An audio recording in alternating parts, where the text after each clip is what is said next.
The Queen has died, God save the King. Itu semboyan yang kita dengar di kerajaan Inggris dan negara-negara persemakmuran pada saat ini.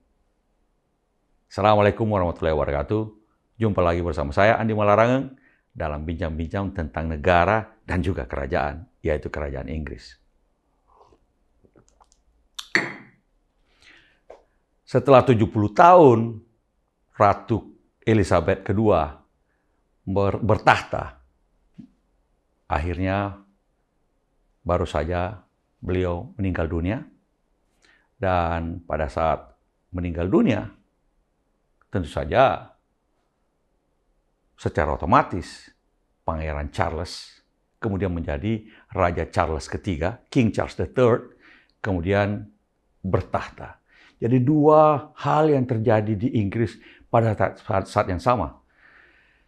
Pada satu sisi mereka rakyat Inggris dan juga negara-negara persemakmuran, karena Ratu Inggris dan juga Raja Inggris sekaligus juga adalah kepala negara dari berbagai, kalau tidak salah ada 14 negara yang menganggap atau menempatkan Ratu Inggris dan Raja Inggris sebagai kepala negara, termasuk Kanada, Selandia Baru, juga Papua Nugini tetangga kita, Australia, juga Jamaika, macam-macam lagi negara yang lain.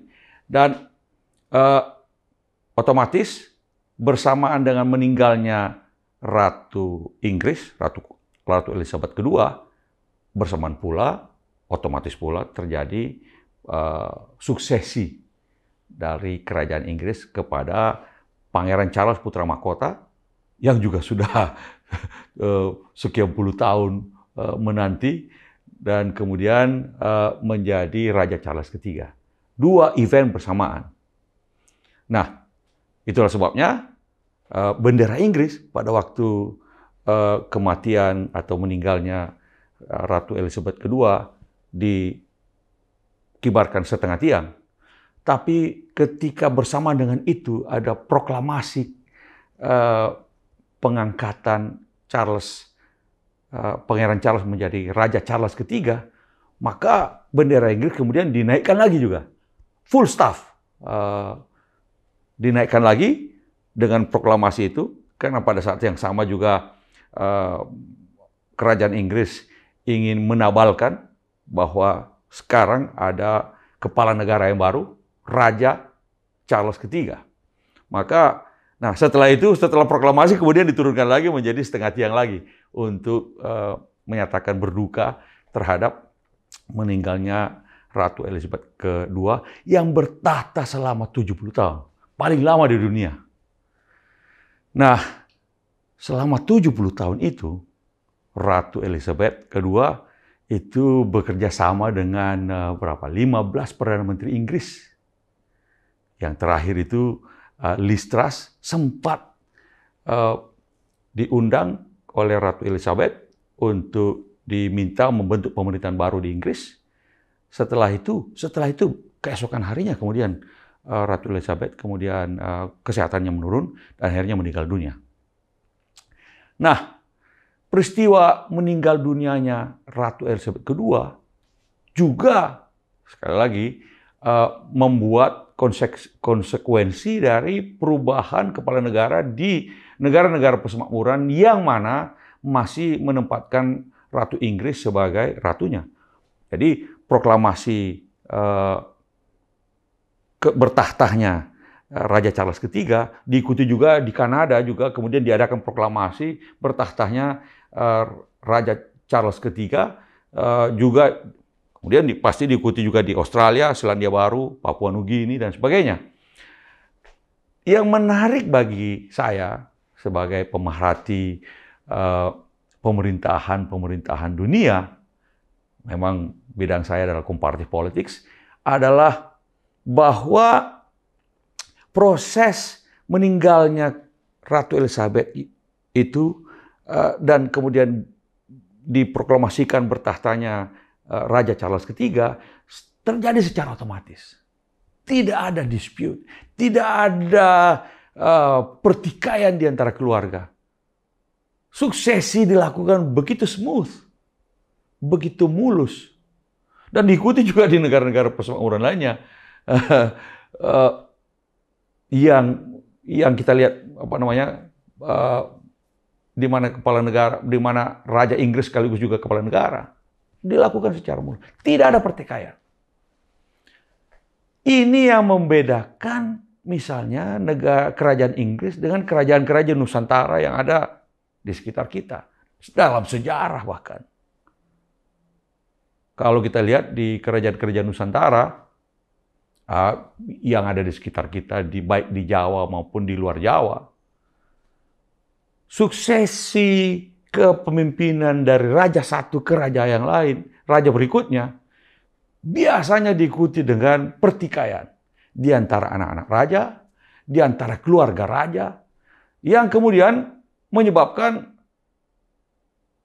biasanya dalam sejarah kita lihat pergolakan-pergolakan. Di antara putra-putra raja berperang atau bertikai, bahkan dengan ayahnya sendiri, bahkan dengan saudara-saudaranya, sampai sekarang. Kita lihat ada banyak kerajaan-kerajaan atau mantan-mantan kerajaan di Nusantara yang kemudian terjadi pertikaian-pertikaian. Ada satu kerajaan 3 rajanya atau 3 mengklaim sebagai raja. Bahkan teritori-teritori kita, teritori kerajaan itu kemudian dipecah-pecah supaya pertikaian di antara putra-putra raja kemudian tidak terjadi.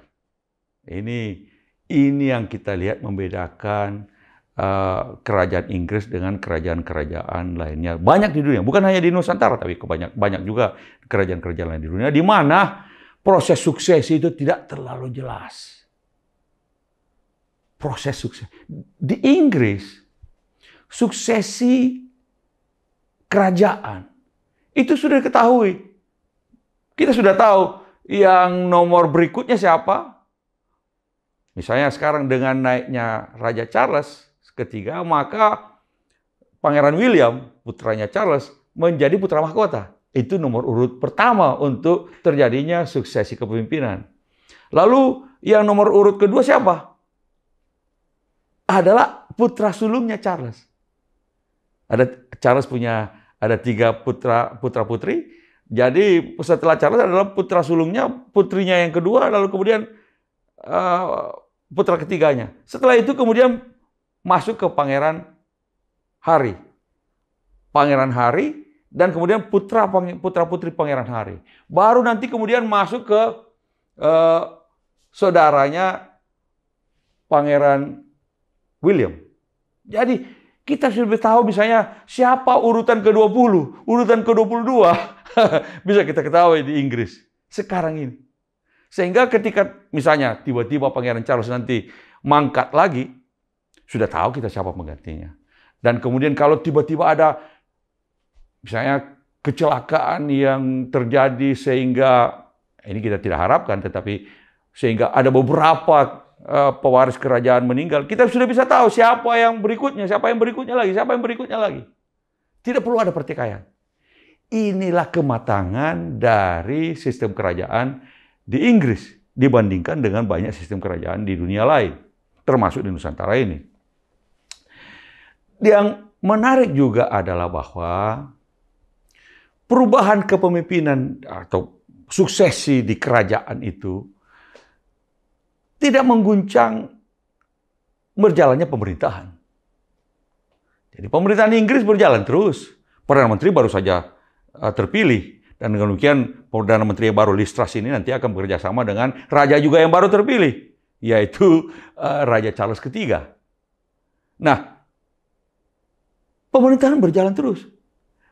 Perubahan-perubahan kepala pemerintahan, Perdana Menteri, tidak menggoncang kerajaan. Perubahan-perubahan yang terjadi di kerajaan, pada tingkat raja dan ratu, kepala negara, juga tidak mempengaruhi secara mendasar adanya perubahan-perubahan mendasar di dalam pemerintahan.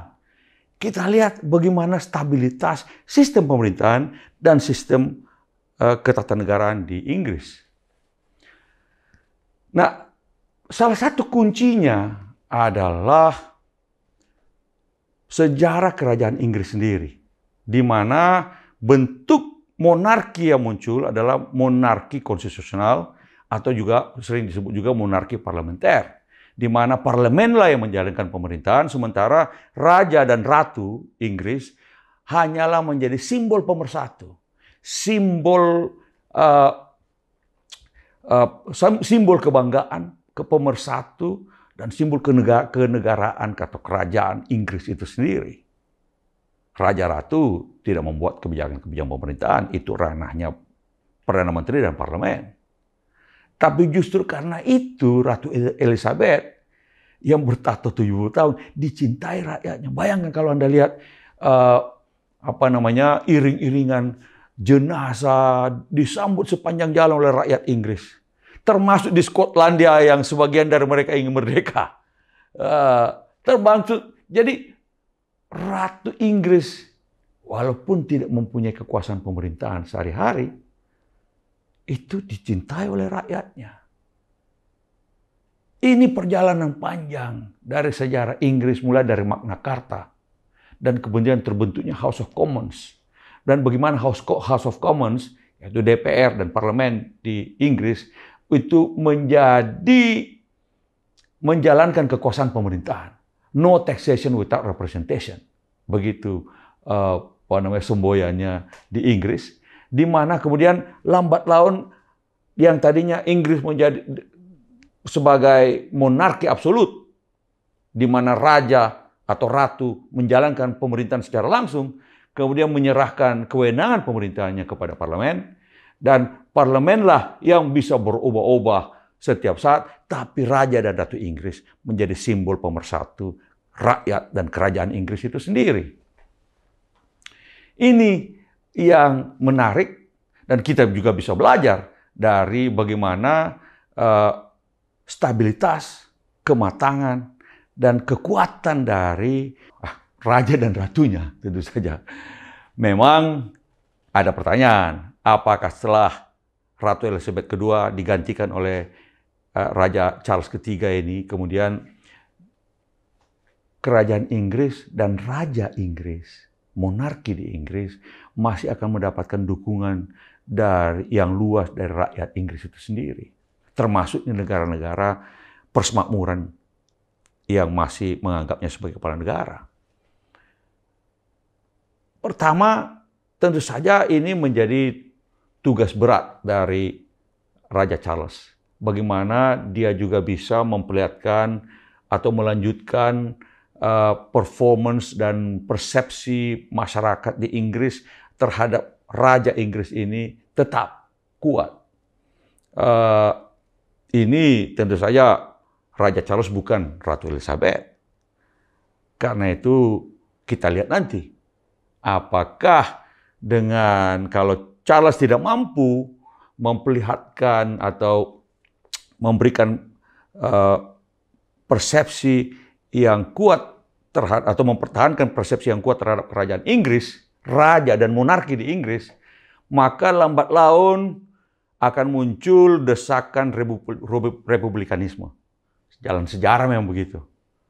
Republikanisme di Scotland, sebagian orang Scotland ingin atau bahkan mayoritas orang di Scotland ingin melepaskan diri dari kerajaan Inggris sehingga membentuk pemerintahan sendiri dan membentuk republik. Itu Scotland. Di Northern Ireland sebagian juga memang ada keinginan atau mereka yang ingin bergabung dengan Irlandia dalam bentuk republik. Negara-negara persemakmuran baru-baru Barbados sudah melepaskan diri dan tidak lagi menempatkan raja atau ratu Inggris sebagai kepala negara. Sekarang Barbados punya presiden sendiri. Jamaika mungkin menyusul. Mungkin beberapa negara-negara lain, termasuk tetangga-tetangga kita, Australia, Papua Nugini, New Zealand. Kita tidak tahu.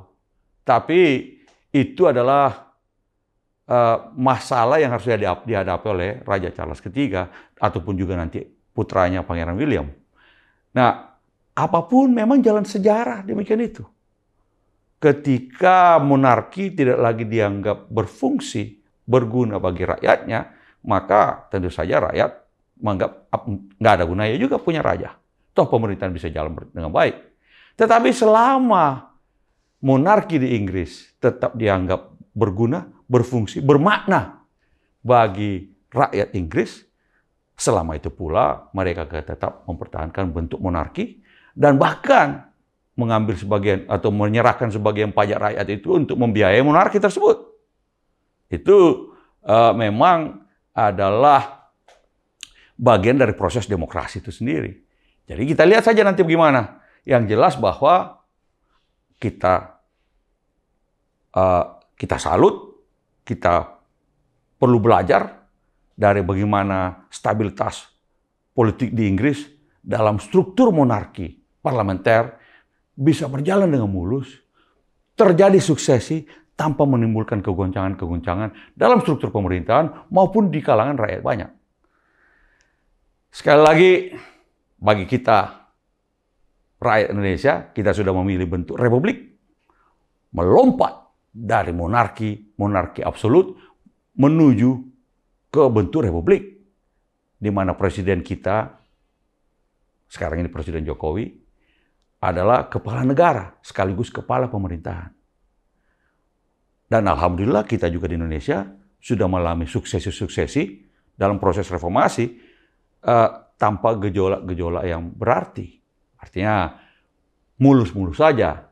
Nah, ini kita perlu pertahankan dan bagaimana supaya kelembagaan politik kita dan struktur pemerintahan kita melembaga dan kemudian berjalan dengan mulus. Pada waktunya 2 periode jadi presiden, ya sudah cukup. Lalu berganti lagi dengan presiden berikutnya yang dipilih oleh rakyat secara langsung. Demikian.